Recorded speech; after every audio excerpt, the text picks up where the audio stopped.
Bonjour à tous, Église du Monde part à la rencontre des catholiques polonais dont nombre d'entre eux fêteront la canonisation de Jean-Paul II le 27 avril. Alors, comment ce pape a-t-il incarné et révélé la force de l'âme polonaise, mais aussi quel héritage particulier a-t-il laissé à la Pologne? Son invitation dès 1979 aux Polonais à ne jamais perdre leur liberté spirituelle a-t-elle été suivie malgré les bouleversements économiques et politiques? Où en est enfin l'Église polonaise aujourd'hui, forte de 37 millions de fidèles et touchée par la sécularisation chez les jeunes? Eh bien, décryptage avec notre invité, le père Bogdan Bzisz. Père, bonjour. Bonjour. Merci de nous avoir rejoints. Vous êtes polonais, vous êtes originaire du diocèse de Tarnów, à l'est de Cracovie. Vous vivez en France depuis 20 ans. Vous avez d'abord exercé votre ministère pendant 5 ans à Paris au service de la mission polonaise de France. Et vous êtes à présent curé de Fontainebleau en Seine-et-Marne. Alors vous étiez en Pologne ces jours-ci. Vous y retournez régulièrement. Comment est-ce que les catholiques polonais s'apprêtent à vivre cette canonisation? Il y a bien sûr donc, une sorte de mobilisation, bien évidemment, pour préparer aussi l'Église à cet événement. Il y aura beaucoup j'imagine, de célébrations. Beaucoup d'événements, beaucoup de pèlerinages. Et bien sûr, retour à tous ces moments passés avec Jean-Paul II dans l'histoire et surtout au cours des pèlerinages apostoliques du pape polonais dans notre pays. Sa mémoire, elle est encore très vivante aujourd'hui? Bien évidemment, oui. Bien évidemment. Et puis, bien évidemment, les moments vécus avec le pape Jean-Paul II, quand il venait en Pologne, n'était pas peut-être très favorable à se concentrer sur son message. On était davantage dans le climat de festivité, d'émotion, et maintenant, l'heure vient à approfondir son message. Et à mettre en pratique sa parole. Est-ce qu'il n'y a pas effectivement encore un peu un culte à Jean-Paul II? Il y a beaucoup de statues. Vous dites qu'on est en train de faire ce tournant progressivement, ou c'est ce tournant qui reste à faire? Donc on est d'accord que la vague d'inauguration de statues de Jean-Paul II devant nos églises et sur les places publiques, je pense qu'on l'a déjà derrière nous.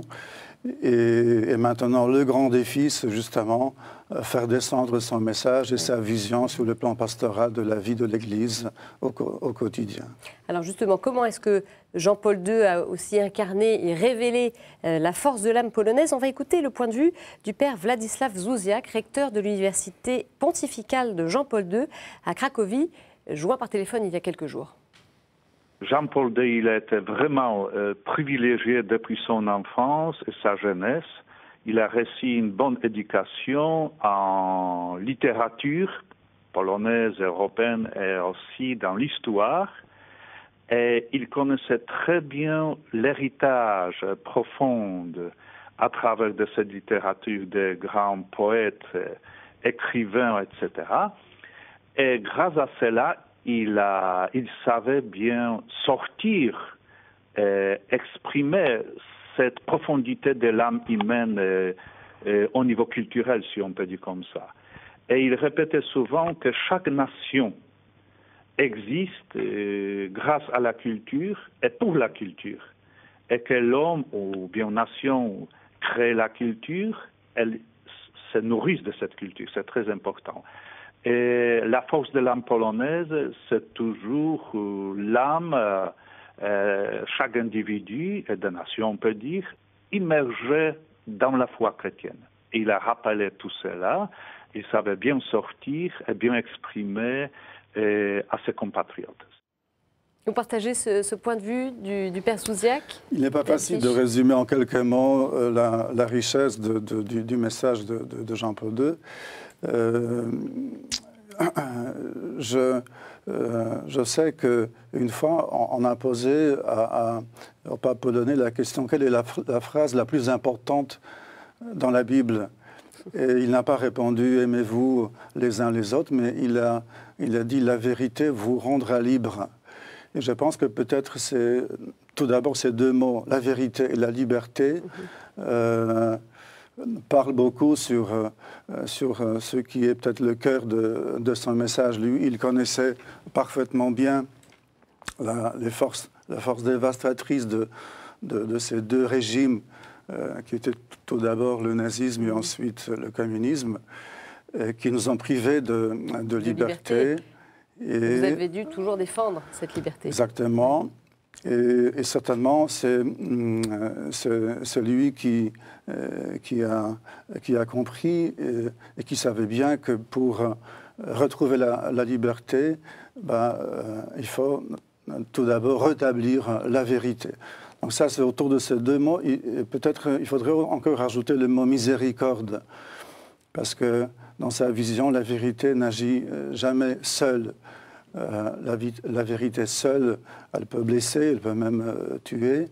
Et dans sa pensée, cette vérité agit dans la miséricorde. Donc peut-être ces trois mots, vérité, liberté, miséricorde, résument le cœur de sa pensée. De la pensée de Jean-Paul II. Qu'est-ce que les Polonais, qu'est-ce que vous gardez en mémoire de la dimension spirituelle de ce pape ?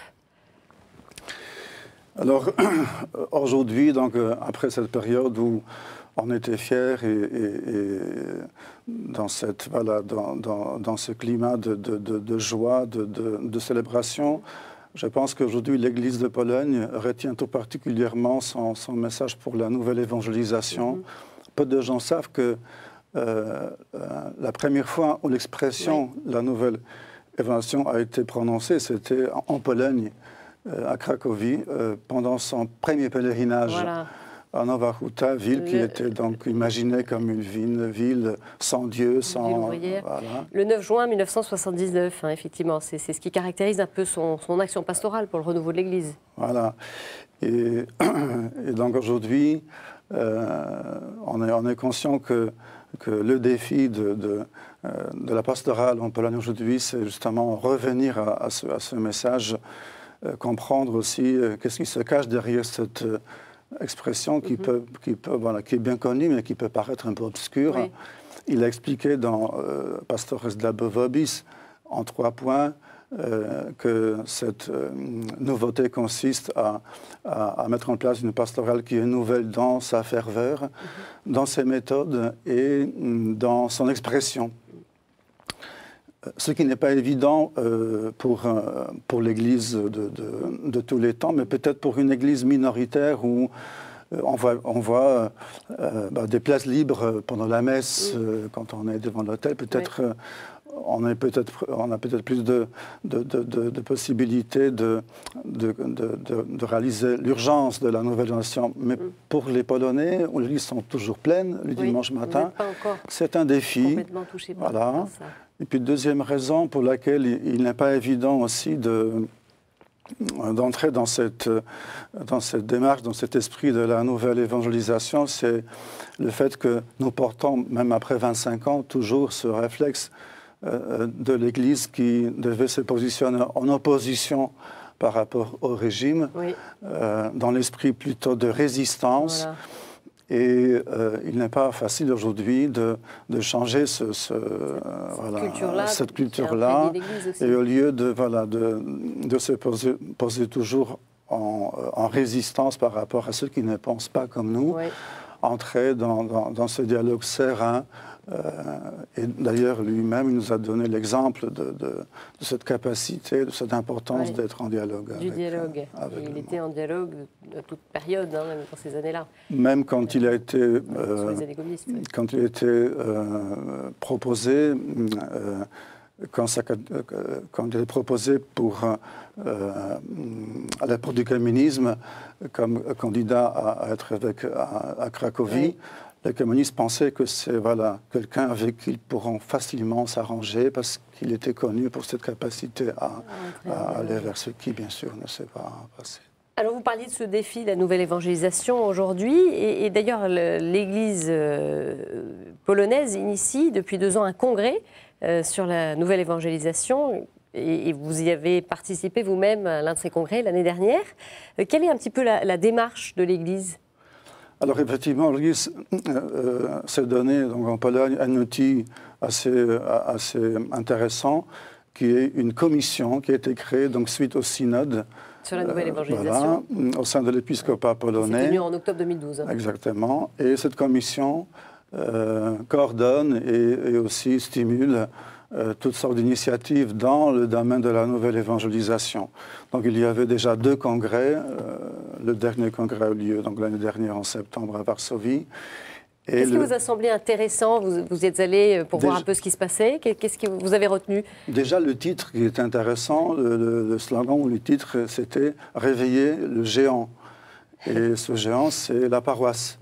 Donc il y a une sorte de prise de conscience comme quoi ces initiatives de la nouvelle évangélisation sont pour le moment très souvent, entre guillemets, réservées à toutes sortes de communautés, de mouvements, d'écoles d'évangélisation, mais la paroisse semble être un peu, en tout cas pas assez dans cette dynamique. D'accord. D'où justement cette idée de réveiller ce genre endormi qui représente une force extraordinaire dans cette pastorale nouvelle, dans ce nouveau style de la pastorale.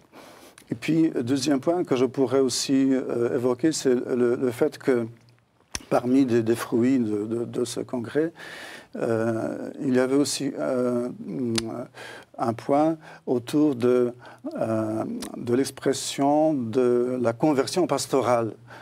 Alors souvent, quand on parle de la conversion, on a une tendance à penser de la conversion personnelle dans le sens moral. Et ici, ce congrès s'est penché sur comment entre dans la démarche de la conversion des structures de l'Église, de la manière de vivre l'Église, de la manière de penser aussi vivre la pastorale dans les paroisses. Alors il y avait aussi un aspect intéressant qui était de voir que vous puisez un petit peu dans des expériences dans d'autres pays, et notamment en France. La France qui vient un laboratoire d'observation. On aurait tendance à imaginer que ce soit plutôt l'inverse, que ce soit la France qui a épuisé en Pologne des initiatives concernant l'Église, mais là, ça se fait aussi dans l'autre sens. Nous sommes très attentifs à ce qui se vit en France.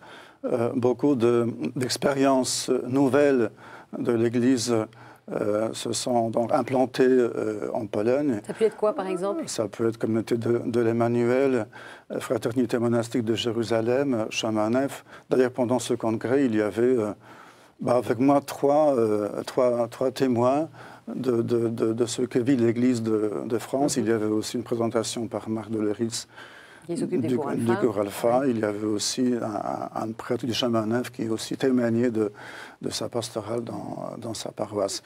Donc même si nous ne pouvons pas copier des expériences comme ça, de façon directe, de nos 2 églises, mais il y a une richesse à partager. Un partage d'expériences et à vous enrichir mutuellement. Alors, on va revenir précisément au visage de l'église polonaise aujourd'hui. D'abord, peut-être à travers votre diocèse, en quelques mots, Tarnów. Et quelle est la particularité de votre diocèse? C'est un diocèse qui se situe dans le sud de la Pologne, qui est donc une partie de Pologne riche en vocation dans mon diocèse. Il y a donc 1 100 000 habitants et on a 1500 prêtres, dont 300 prêtres qui travaillent, qui exercent leur ministère hors du diocèse. Moi, je fais partie de ces prêtres fidei Deinum.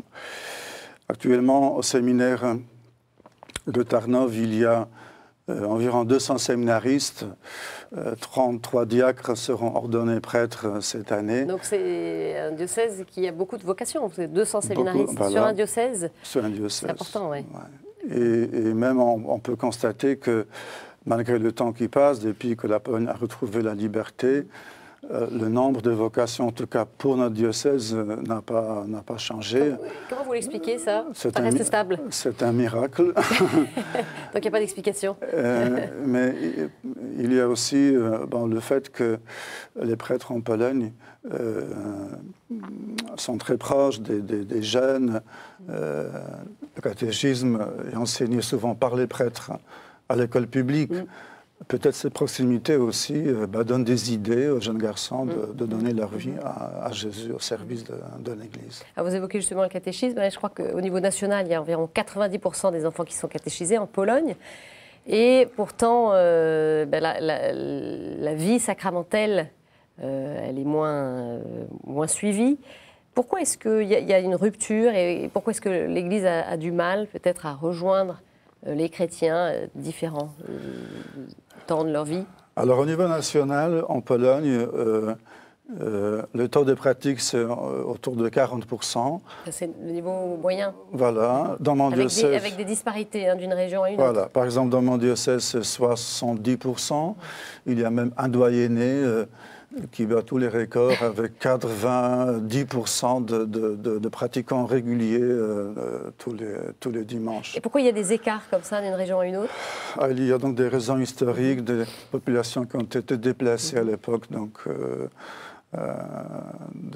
du communisme, qui fait que l'Église ne s'est pas implantée avec la même force dans ces régions. Mais par rapport à la question sur le rapport avec les sacrements, donc en Pologne, il y a une particularité. On mesure non seulement le taux de pratique, mais aussi le nombre de communions distribuées. Environ un pratiquant régulier sur 4 communie quand il participe à la messe du dimanche. Alors il y a un rapport avec le fait de communier et le sacrement de la réconciliation qui est spécifique. En Pologne, on ne communie pas toute l'année sans se confesser. J'étais très surpris quand je suis arrivé en France, il y a 20 ans, de constater que la dévotion des premiers vendredis du mois, qui est très populaire en Pologne et qui réunit chaque mois des personnes de tout âge qui se confessent pour justement entrer dans cette démarche des premiers vendredis de mois. J'ai constaté qu'en France, en nombre, c'est inexistant. Vous parliez d'une Église qui est peut-être encore dans une position un peu défensive. Est-ce qu'elle s'exprime sur des questions de société, sur l'évolution du pays? Alors, une des particularités de l'Église de Pologne, c'est que des évêques adressent assez souvent, en tout cas plus souvent qu'en France, des lettres pastorales qui sont lues et proclamées pendant les messes du dimanche à la place de l'homélie. Donc c'est souvent par la voie de l'épiscopat polonais que s'exerce ce dialogue sociétal entre l'Église et... Il y a eu il y a quelques semaines une marche pour la vie, on en voit là des images justement. Là-dessus, l'Église, les catholiques se sont mobilisés? Alors l'Église pèse de tout son poids pour empêcher toutes les tentatives de la libéralisation de la loi qui est en vigueur actuellement concernant la protection de la vie. Oui. Il y a un projet de loi qui est en cours autour de la défense de la vie. Enfin, alors, oui, on peut dire que, comparé aux autres pays, aux autres législations, en Pologne, nous avons une sorte de compromis qui, certes, n'est pas conforme à ce que l'Église enseigne, mais qui, quand même, permet de protéger la vie de l'enfant de façon beaucoup plus importante que dans d'autres pays. D'accord. Je peux, par exemple, donner un exemple d'initiative qui entre dans ce cadre. C'est en 2006 qu'a été créée la première fenêtre de la vie à Cracovie. De quoi s'agit-il? Alors, il s'agit d'une fenêtre, tout simplement, qui donne dans la rue et qui permet donc à une mère qui ne souhaite pas ou ne peut pas garder son enfant de le déposer de façon anonyme dans cette fenêtre spécialement aménagée pour que l'enfant puisse être en sécurité. Ensuite, par exemple, à Cracovie, ce sont des sœurs de Nazareth qui sont alertées. Et donc, depuis 2006, environ 70 enfants en Pologne, dans différentes grandes villes où sont installées ces fenêtres, ont été sauvés. Alors l'Église polonaise, elle s'apprête à vivre un moment fort puisque c'est la Pologne qui accueillera les prochaines JMJ. Elles se tiendront à Cracovie en 2016. Le pape François l'avait annoncé en concluant les JMJ de Rio. C'était le 28 juillet dernier, provoquant bien sûr l'enthousiasme de la délégation polonaise présente à Rio. Pour les prochaines journées mondiales de la jeunesse, nous nous donnons rendez-vous en 2016 à Cracovie. Right now, very many young people gets out of the church because they think it's boring, it's just stupid. We're here to show the world that church is still alive. Church in Poland is still alive. Still have young people. La JMJ à Cracovie peut être effectivement aussi l'occasion de réunir à nouveau des jeunes de l'ancien bloc soviétique et des jeunes des pays de l'Ouest. Je pense que de toute façon, on est dans une période où il faut aider les jeunes à redécouvrir ce qu'on appelle les racines chrétiennes de l'Europe. Et effectivement, qui restent très présentes en Pologne. Je pense que ce sera un immense cadeau pour la Pologne, surtout suite à la canonisation de Jean-Paul II et aussi en hommage de son anniversaire. En 2015, on va fêter 10 ans de sa mort. Donc je pense que ce sera un immense cadeau. Et puis j'espère que le pape Jean-Paul II sera avec les Polonais pour préparer ces JMJ. Et j'ajoute que le 13 avril, au terme de la messe des Rameaux, en présence de plus de 70 000 fidèles rassemblés place Saint-Pierre, les jeunes Brésiliens ont remis la croix des JMJ aux jeunes Polonais sous le regard des cardinaux Orani João Tempesta, archevêque de Rio, et Stanislas Dziwisz, archevêque de Cracovie. Alors Père Bogdan, pourquoi, selon vous, est-ce que le pape a choisi, le pape François, d'organiser ces prochaines JMJ en Pologne? Il y en a déjà eu, c'était en 1991 à Częstochowa. Alors ça fait 25 ans depuis donc, les derniers JMJ à Częstochowa, ce qui est une date. Alors le thème qui a été choisi, c'est « Heureux les miséricordieux, ils obtiendront miséricorde ». Donc il y a un rapport évident avec le message de l'apostolat de la miséricorde divine. Qui est au cœur de la spiritualité polonaise. Donné donc, au monde, à l'Église du monde entier par le pape polonais. Je me rappelle les JMJ, donc il y a 25 ans. Vous y étiez à l'époque? Oui, j'y étais jeune prêtre. Oui. Et c'était le moment où, je me rappelle le moment où le pape Jean-Paul II s'est adressé dans différentes langues aux différentes groupes des jeunes de toutes des nations qui sont venus. J'étais frappé par le fait que les Français, les Espagnols criaient beaucoup plus fort que nous. Or, nous étions 1 million sur place. Et c'est là que j'ai réalisé aussi que l'héritage nous a laissé toutes ces années où nous étions privés de liberté. On n'était même pas capable à l'époque d'exprimer. C'est là qu'on a compris, qu'on a vu aussi le monde libre s'exprimer comme ça, avec joie et spontanément. Alors on évoquait justement à Częstochowa, qu'est-ce que ce lieu, ce sanctuaire représente pour les Polonais aujourd'hui? En France, on a une tendance à comparer Częstochowa avec Lourdes, ce qui est en partie vrai, oui. Mais en Pologne... Ce n'est pas un lieu d'apparition, Częstochowa. Il n'y avait pas d'apparition. En Pologne, Jasna Góra, c'est un lieu où on se forge et se rencontre non seulement l'histoire spirituelle de la nation, du peuple polonais, mais aussi son histoire nationale, son identité le plus profond. Donc ces deux aspects, la foi et la vie de la nation, vont ensemble. Et quand on est là, à Częstochowa, on peut voir ça, on peut sentir, on peut respirer ce lien spécifique cette âme polonaise. Très profond. Cette âme polonaise... Père, une dernière question avant de nous quitter rapidement. Pour vous, c'est quoi le grand défi pour l'avenir de votre Église polonaise?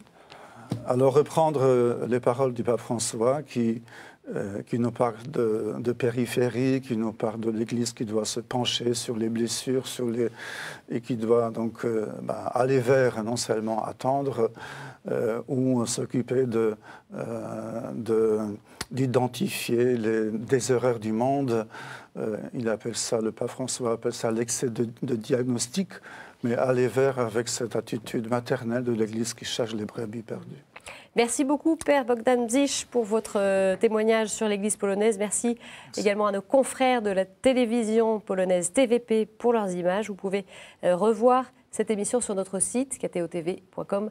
Très bonne semaine à tous. Sachez bien sûr que KTO vous fera vivre en direct la messe de canonisation de Jean-Paul II. Ce sera ce dimanche 27 avril à partir de 9h30 sur notre antenne, et sans compter bien sûr d'innombrables programmes dans les jours autour du 27 avril. Très bonne semaine à tous. Au revoir.